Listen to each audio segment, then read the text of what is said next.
What's up, y'all? Welcome back to Dolphins Daily, your daily dose of Dolphins content with your boy Chris Kane. Let's talk about the Dolphins. We have begun camp, so now we're going to have a lot of camp talk up until the season begins. We had some interviews with Tua today, which I'm always happy to hear because one, Tua is not the biggest media personality. So when you hear from Tua, he typically is very concise and he says enough. Like I'm say what I want to say and keep it tight. And today they asked Tua about the whole Tyreek Hill situation. I was surprised because I thought Tua was very transparent when he could have been a little bit more wishy washy. Basically, he said, "Hey, you guys heard what Tyreek said. People who barely follow the Dolphins heard what he said. This became a big hot button story when he said basically, "Hey, I'm out. They're not trying to win for real. They're not at my level." And he said essentially, you can't just double back and be like, "Hey, y'all, my bad," and then we just get cool again. Like there is some real bridge building that needs to happen. And he ended by giving him some grace. Like, I think he's being sincere. He's trying his best. I'm not gonna lie to you though. When I watched Tua talk about it, I saw a little bit of it's not frustration, that's the wrong word. You could tell how much it bothered him, right? Because people haven't really talked to Tua about this most of the offseason. Like when it initially happened, everybody kind of said, "Oh, that's Tyreek. He's a little emotional. We're all mad at the end of the season." And then we got into the complete offseason. They all go their separate ways. Tua was on a boat. Tyreek is doing whatever he's doing, racing people. And then they came back together, and it was still more about the draft and all that. So maybe, no one's publicly asked him really again since this happened. But when it got brought up again, it didn't feel like, all right, we cool. We pieced it up. It felt like there's still some tension there.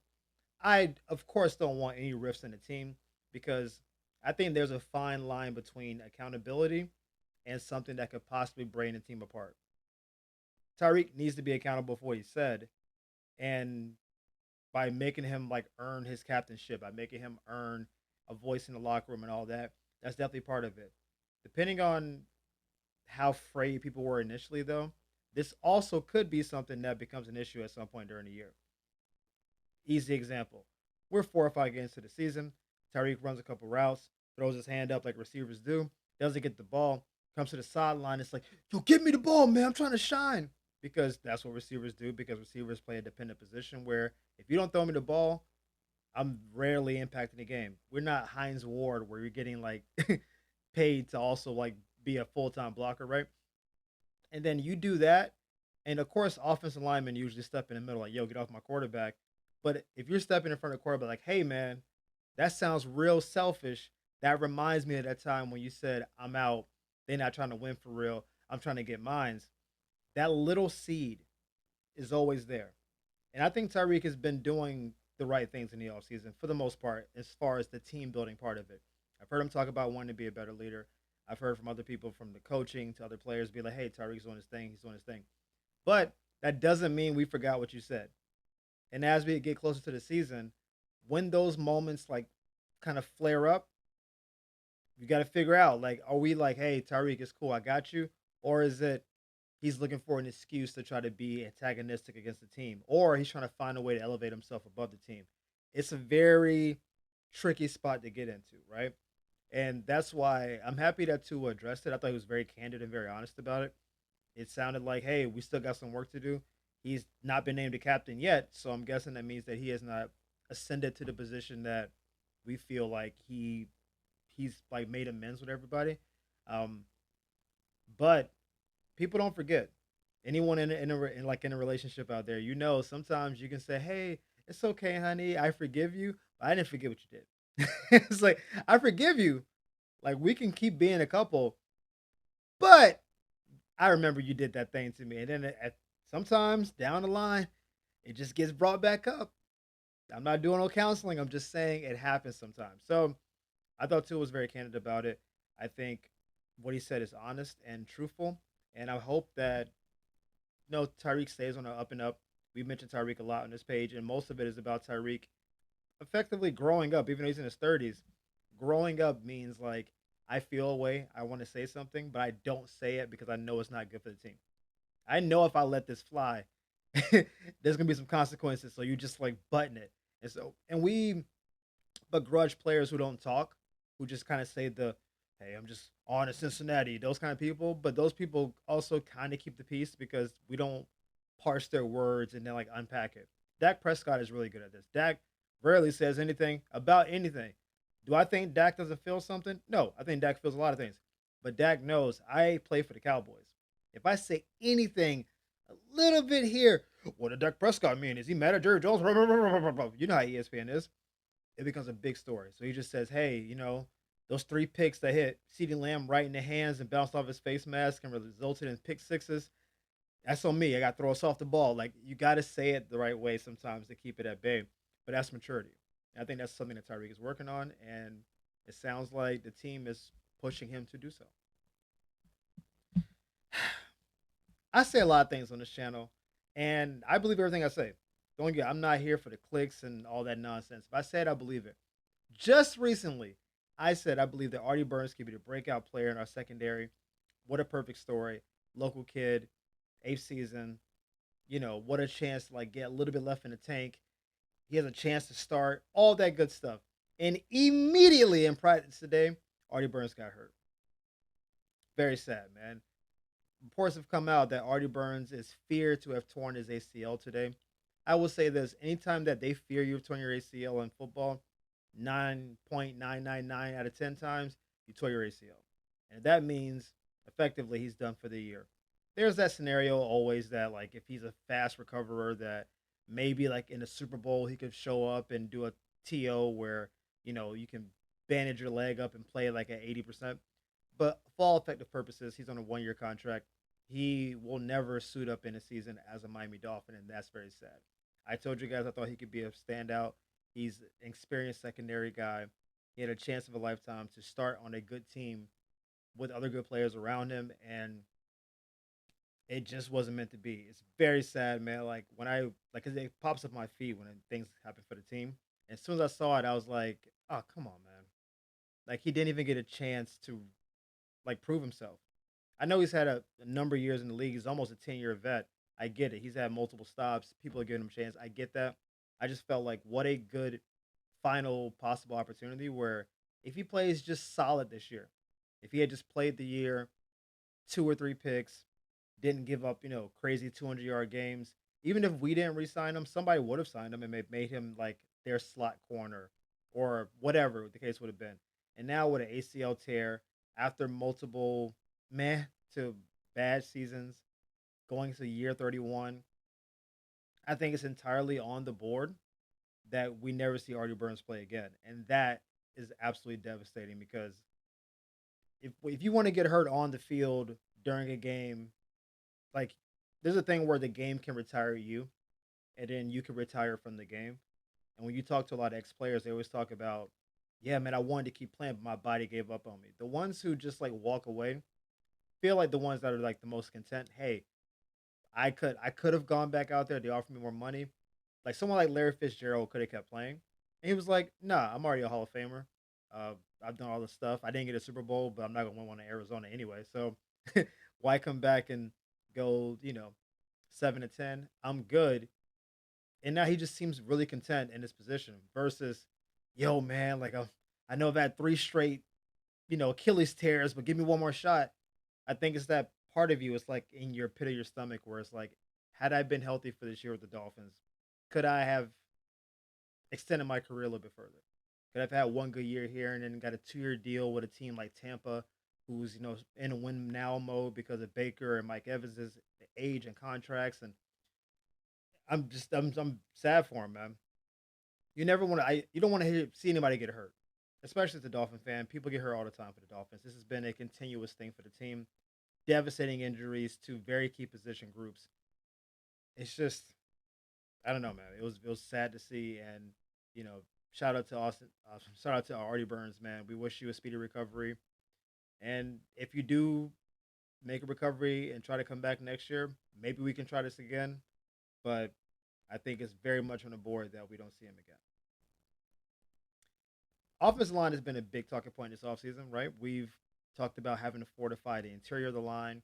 Our Patrick Paul, how is he going to play? Austin Jackson, is he going to stay at the level he's at? We've talked about this a lot.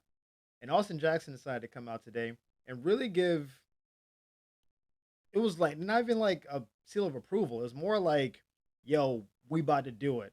And I haven't heard Austin get in his bag like that. I was shocked. I was like, excuse me? Like he was talking not spicy, but he was talking with some bass. He was saying it with his chest. That's the best way I can describe it. Austin was talking like, like we got he was saying we got some dogs, right? I'll give you the exact quote because I'm gassing it a little bit. He said, "We're young in the interior and we're really athletic as well. So I think you can expect a lot of speed and strength. I think we have the stamina to be fast the whole game, the entire game. We want to finish our games faster, meaning with more intensity, more urgency, stuff like that. I think you can expect the game kind of thing from our interior alignment as well." He said a lot of other things. Like he was really going in about, coaches pushing us to do this. I think we're gonna be great. Like, he was really saying like we have the guys to play the game the way coach wants it to play and the way the fans want it. He said we should be able to run the ball. We should be I like the idea. Powerful is the word that stands out to me. Fast for an offensive line. I don't exactly know what that means because these guys are 315 plus pounds. Like none of them are particularly fast. So fast meaning like up tempo offense, perhaps. But so that doesn't mean anything to me. Urgency, really important because that means time and score. Time and score is some of the most important stuff in football. It's the thing that the Chiefs are actually the best at, which is why the Chiefs really lose close games because they're really good when it's fourth quarter, one possession. They are like here and everyone else is down here. Even a team like Philly, which is a great team, wasn't particularly great like in like really close games traditionally. Like they can go either way because their defense was great, but their offense can kind of wax and wane. Super Bowl, they just blew them out, right? The Chiefs, it felt like anytime a game got close, they were just going to win it because there's something about we lock in, we make the extra play on defense, we don't commit penalties, we don't do things like that. The offensive line playing with urgency means, hey, if we have to have a drive to win the game, we one have to win our matchups. Two, give to a time. Three, if it's third and one, fourth and one, which it always is in critical games. I can't remember like a game in the fourth quarter that at some point didn't come down to a critical conversion. And they're not always third and fourth and like seven or eight. There might be one or two of those, but at some point that chain game comes out. Look that far, and it's like, here's the game, fourth and inches, like, and that's where we saw it last year when Buffalo played Kansas City. They tried to do the tush push, and two different times just couldn't get it. As big as Josh Allen is, and as big as Buffalo's offensive line is, one of the biggest in the league, couldn't get it. You see Philadelphia, dominant. It's like fourth and one. We got it. Run it. Boom. How many times did Detroit go for it on fourth and ones and twos? And it's like, wow, they just keep converting. That to me is what urgency is. Powerful to me speaks to a run game. I don't think of powerful offensive line play in regards to passing the ball. When I say that offensive line is powerful, that tells me they are moving bodies. They're getting people off the point of attack. Defensive linemen are on skates. Guess what that means? Running backs running free. We have four of them right now. Don't know if we're going to keep all four, but right now we have four backs, two pretty fast, one moderately fast, and then one not super fast, but just very strong. But it doesn't matter. If the offensive line is being powerful, the running back shouldn't get touched until like that third or fourth yard of his carry.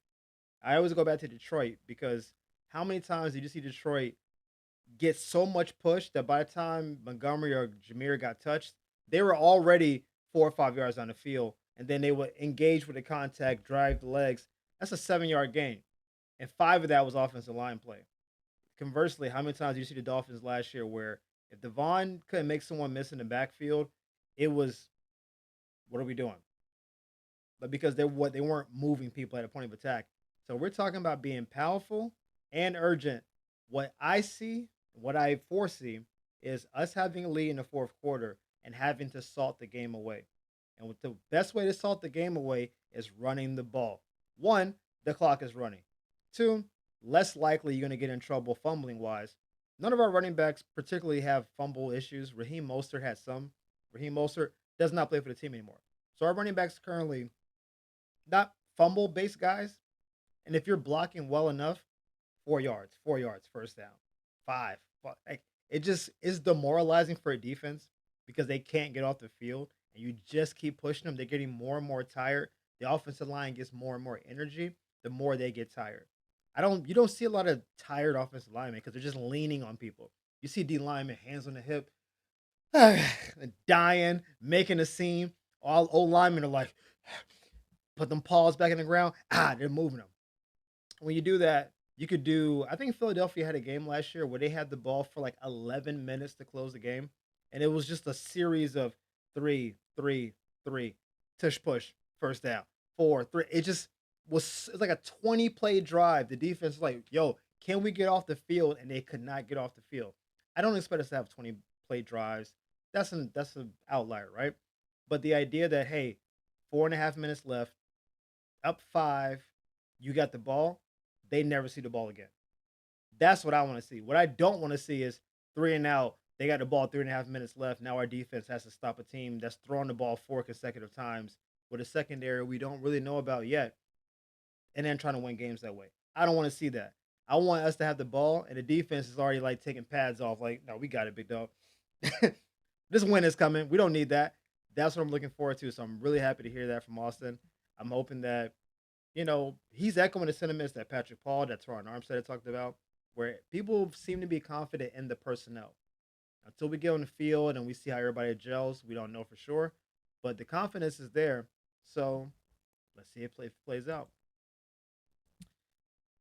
I don't know why this keeps happening. I mean, I know why it keeps happening. People's egos get bruised. I understand. As far as I understand with the Jalen Ramsey situation, he wanted to be traded. That's the understanding that I have. He was under contract. He had been extended. He was getting paid well. What I'm under the impression is that he wanted to get traded. Not only did we traded him to a team that's very solid, very good on defense. There should be no beef, correct? Right? We should be good. We didn't trade you to like what's a terrible team? What's a bad team? We didn't trade you to the Saints, who actually need a corner. We didn't do that. We traded you to a good team. I bring this up because during a radio interview with Jalen Ramsey today, he said, I can't necessarily say that I've been a part of a story franchise like this one before in regards to Pittsburgh.